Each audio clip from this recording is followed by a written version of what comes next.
ఎన్నికలప్పుడు ఏం హామీలు ఇచ్చిందో, ఇప్పుడు ఏం హామీలు నెరవేర్చినావు, ఎన్నికలప్పుడు తెలంగాణ రాష్ట్ర పరిస్థితి ఏంది, అధికారం రాకముందు ఇప్పుడు తెలంగాణ రాష్ట్ర పరిస్థితి ఏంది. అసెంబ్లీ సాక్షిగా వీళ్ళ ముఖ్యమంత్రి అసెంబ్లీ సాక్షిగా అబద్ధాలు చెప్తుంది తప్ప కనీసం నాందేళ్ళ అబద్ధాలే, హైదరాబాద్ అబద్ధాలే, వేరే ఢిల్లీ పోయినా అబద్ధాడుతున్నాడు, బీహార్ పోయినా అబద్ధాడుతున్నాడు, యూపీ పోయినా అబద్ధాడుతున్నాడు. ఏరికైనా అబద్ధాలతో కాలం వెలుగుతుంది తప్ప తెలంగాణ రాష్ట్రానికి ఆయన ఏ అభివృద్ధి ఉంది, తెలంగాణ రాష్ట్రానికి ఆయన చేసేది ఇచ్చిన హామీలు ఏమైనా నెరవేర్చడో ఇంతవరకు చెప్పే ప్రయత్నం చేయడం రాష్ట్ర ముఖ్యమంత్రి ఒక దివాలా తరానికి నిదర్శన విషయాన్ని ఒక్కసారి గుర్తుంచుకోండి. డబుల్ బెడ్రూమ్ కేంద్ర ప్రభుత్వం ప్రధానమంత్రి ఆవాస్ యోజన కింద కేంద్ర ప్రభుత్వం డబుల్ బెడ్రూమ్ ఇస్తున్నది. ఈ భాగ్యనగర్ లో ఎంత మందికి డబుల్ బెడ్రూమ్ ఇచ్చిందో ఒక్కసారి అయితే ప్రధానమంత్రి ఆవాస్ యోజన ఇల్లు ఇస్తున్నాం. దేశంలో 3 కోట్ల మందికి ఇల్లు అందిస్తున్నాం మనం. నరేంద్ర మోడీ గారు ప్రధానమంత్రి ఆవాస్ యోజన కింద ఈ భాగ్యనగర్ లో, ఈ జిహెచ్ఎంసీపల్లిలో, ఈ ఓల్డ్ బోయిల్పల్లిలో, ఈ కూకట్పల్లి నియోజకవర్గంలో, ఈ రంగారెడ్డి జిల్లాలో ఎంతమందికి ఈ రాష్ట్ర ముఖ్యమంత్రి డబుల్ బెడ్రూమ్ ఇచ్చాడో ఒక్కసారి ప్రశ్నించండి.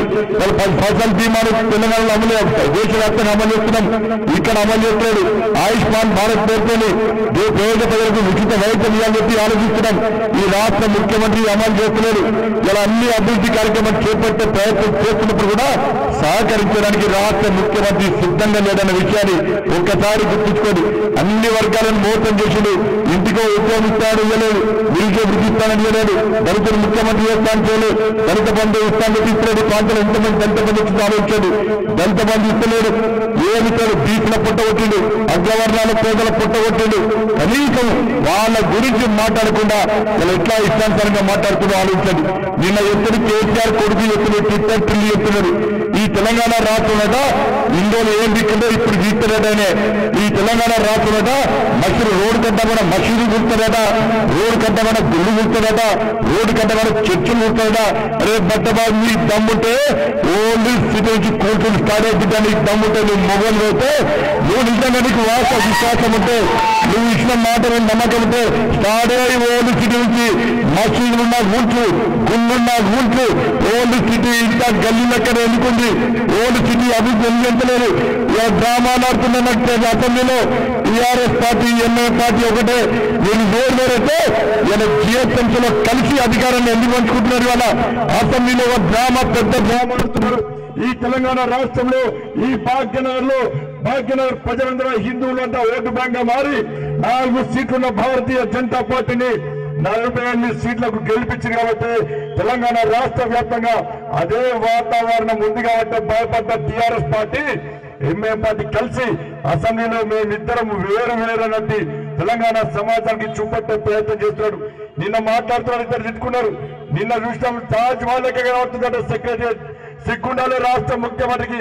ఓవైసీ అంటున్నాడు, నాకు సెక్రటరీ చూస్తున్నది చాలా అభ్రం అనిపిస్తున్నది, చాలా సంతోషం అనిపిస్తున్నది.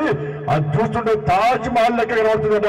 తాజ్ మహల్ అంటే ఒక సమాధి, అంటే ఆ సచివాలయం ఒక సమాధి లెక్క కనబడుతున్నాడు ఓవైసీకి.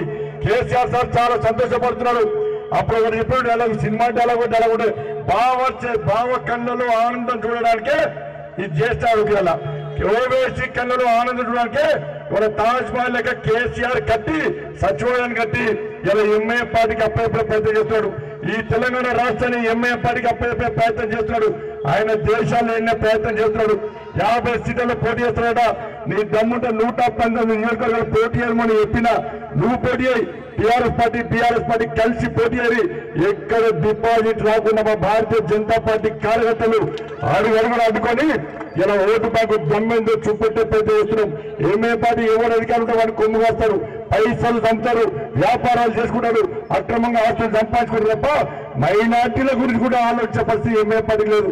ఎంఏ పార్టీకి మైనార్టీల అభివృద్ధి ధ్యాస ఉంటే ఓల్డ్ సిటీలో ఎందుకు కంపెనీలు వస్తలేవు, ఓల్డ్ సిటీలో యువతకు ఎందుకు పాస్పోర్ట్లు వస్తలేవు, ఓల్డ్ సిటీలో యువతకు ఎందుకు ఉద్యోగాలు వస్తలేవు, ఓల్డ్ సిటీలో ఎందుకు ఫ్లైఓవర్లు వస్తలేవు, ఓల్డ్ సిటీలో ఎందుకు పెద్ద కంపెనీలు వస్తలేవు.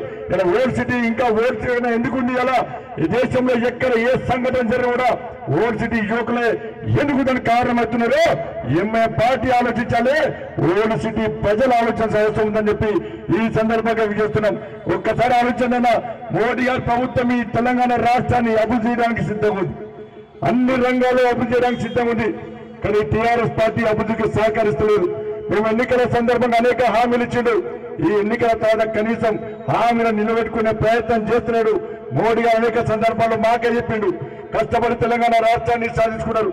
ఒక మూర్ఖుని చేతిలో పెట్టారు. అందంగా తెలంగాణ అభివృద్ధి చెందిన తెలంగాణగా మనం మార్చుకుందామంటే ఈయన కనీసం ముఖ్యమంత్రి దాని గురించి ఆలోచించే ప్రయత్నం చేస్తున్నాడు. అందుకే మీరు కష్టపడి పనిచేయండి. తెలంగాణ రాష్ట్రంలో మన రాజ్యం రావాలి, మన రామరాజ్యం రావాలి, ఈ రజాకల్ల రాజ్యం పోవాలి. ఒక వర్గానికి కొమ్ముగాసి పేదలను నడ్డిపించి అన్ని రకాలుగా ఆస్తి పనులు పెంచుతాడు. వల్ల కరెంటు ఛార్జీలు పెంచుతాడు, బస్ ఛార్జీలు పెంచిండు, ఏసీడీ ఛార్జీలు పెడుతుండే ఇట్లా నడ్డి పిలుస్తుండో ఒక్కసారి అన్ని ఆలోచించండి. ఎక్కడ ఏమి అభివృద్ధులు, గ్రామాల్లో గదే పరిస్థితి, పట్టణాల్లో గదే పరిస్థితి, నగరాల్లో గదే పరిస్థితి. ఆడపోతే 24 గంటల కరెంట్ అంటున్నాడు. ఒక్క గంట కూడా కరెంటు ఫ్రీగా ఇస్తే ఒక్క గంట కూడా కరెంట్ ఇస్తున్నాడు. మొత్తం పొలాలు ఎండిపోతున్నాయి. ఊళ్ళలో పోతే చాలా మంది ఇక్కడ వ్యాపారస్తులు, రైతులు ఇతర గ్రామాల నుంచి ఇతర జిల్లా నుంచి వచ్చిన చాలా మంది ఉన్నారు. ఇతర రాష్ట్రాలకు సంబంధించిన వలస కూలీడికి అన్నారు. కనీసం వాళ్ళకు కూడా ఆడుకునే ప్రయత్నం చేస్తున్నాడు. గ్రామాల్లో కరెంట్ అంటున్నాడు. ఎక్కడ కూడా కరెంట్ ఇచ్చే పరిస్థితి లేదు. కరెంటు వెళ్ళిపోతే పొలాలు ఎండిపోతున్నాయి. ఇలా రైతులు నష్టపోతున్నారు. ఇంటి గృహస్థులు మాత్రం ఏసీడీ ఛార్జ్ పెడుతుంది.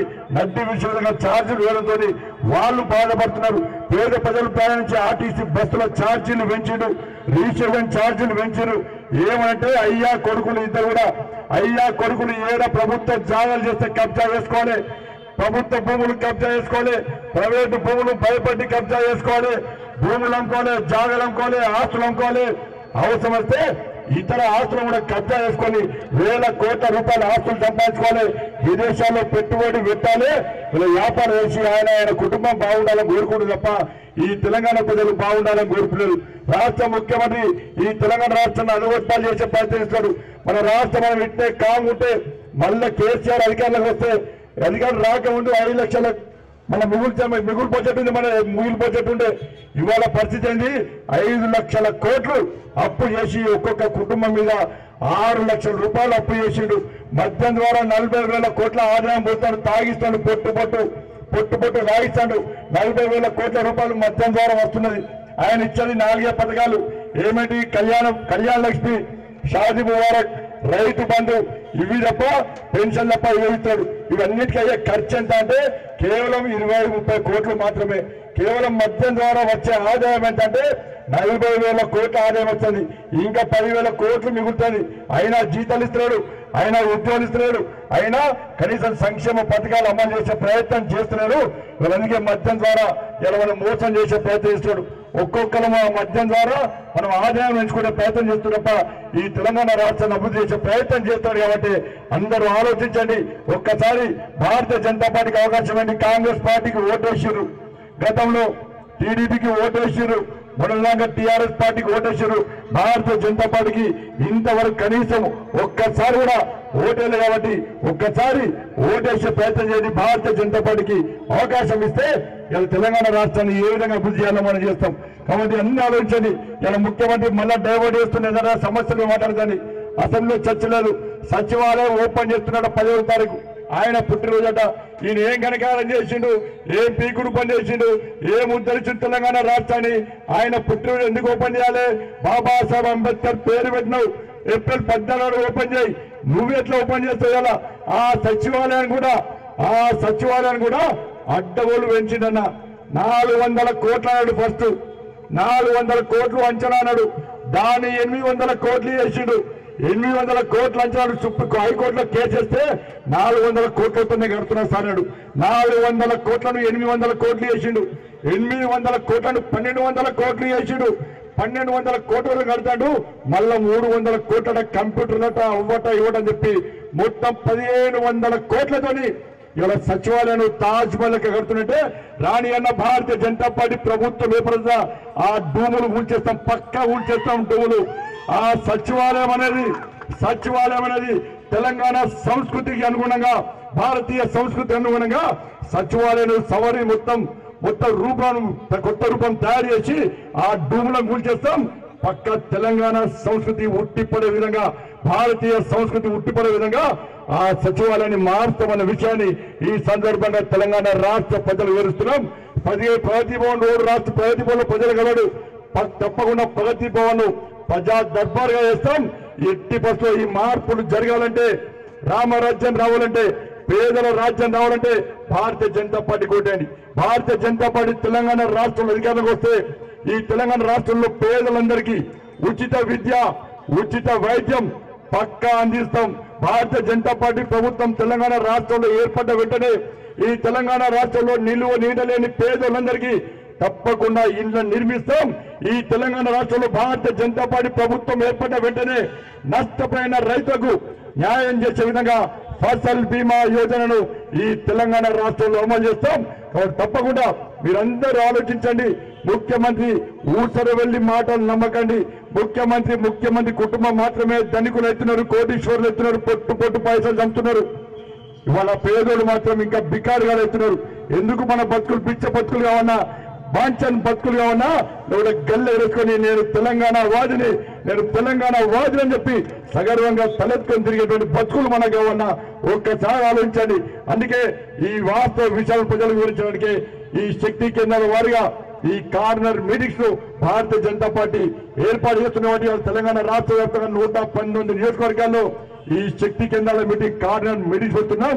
రేపటి నుంచి 20 తారీఖు వరకు 11,000 మీటింగ్ ను తప్పకుండా విజయవంతం చేస్తానని చెప్పి మీ అందరికీ విజ్ఞప్తి చేస్తూ ఇంత పెద్ద ఎత్తున ఈ పోలింగ్ బూత్లకు సంబంధించి కార్యకర్తలు ప్రజలు తరలి వచ్చినందుకు మీ అందరికీ హృదయపూర్వక ధన్యవాదాలు తెలియజేస్తూ ముగిస్తున్నాను. భారత్ మాతాకి నరేంద్ర మోడీ గారి నాయకత్వం, జేపీ నడ్డా గారి నాయకత్వం.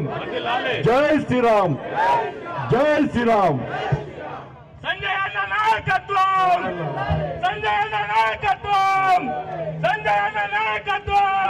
నరేంద్ర మోడీ గారి నాయకత్వం, ఈ కార్నర్ మీటింగ్ కి మన బండి సంజయ్ అన్న గారు వచ్చి ఇక్కడ ఉన్న ప్రజలకు రాష్ట్ర ప్రభుత్వం చేసే ప్రతి చర్యని మీరు గమనించి మనం ఎట్టి పరిస్థితుల్లో ఈ రాష్ట్ర ప్రభుత్వాన్ని తొలగించాలని కోరుచున్నాము. ఒక్క నిమిషమన్నా సంజయ్ అన్న, ఒక్క నిమిషమన్నా ప్లీజ్.